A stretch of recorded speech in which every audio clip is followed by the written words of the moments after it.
নমস্কার বন্ধুরা, way to jobs in বেঙ্গলির আরেকটি নতুন ভিডিওতে তোমাদের সকলকে স্বাগত জানাই। মাধ্যমিকের পরই স্মার্টফোন, রাজ্যে বাজেটে নয়া ঘোষণা।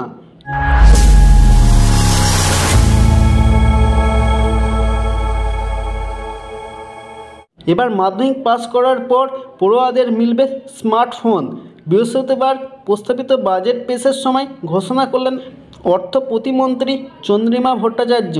তবে এই ঘোষণার সময় একটি শর্তও দিয়ে রাখলেন অর্থ প্রতিমন্ত্রী। জানিয়ে দিলেন ছাত্রছাত্রীদের মাধ্যমিক পাসের পর স্কুলে ভর্তি হতে হবে। করোনাকালে প্রথম ডিজিটাল শিক্ষার ব্যবস্থার প্রয়োজনীয়তা দেখা গিয়েছিল। গ্রাম অঞ্চলে প্রত্যন্ত এলাকায় বহু পরিবারের পক্ষেই যেখানে বই খাতা কেনাটা কষ্টসাধ্য, সেখানে পড়াশোনার জন্য স্মার্টফোন কেনাটা কার্যত দুঃসাধ্য ছিল। কিন্তু শিক্ষা ব্যবস্থাকে এগিয়ে নিয়ে যেতেই অনলাইন শিক্ষার প্রসারে তরুণের স্বপ্ন প্রকল্পে রাজ্যের প্রতিটি উচ্চ মাধ্যমিক পরীক্ষার্থীকে ট্যাব কিংবা স্মার্টফোন দেওয়ার সিদ্ধান্ত নিয়েছিল সরকার।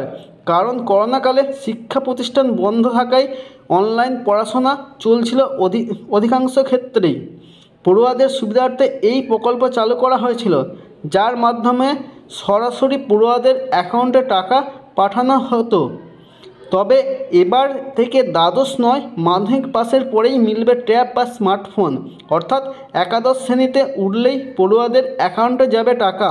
এর জন্য 900 কোটি টাকা বরাদ্দ ঘোষণা করেছে রাজ্য। মাদ্রাসাগুলোর জন্য বড় সিদ্ধান্ত নেওয়া হয়েছে।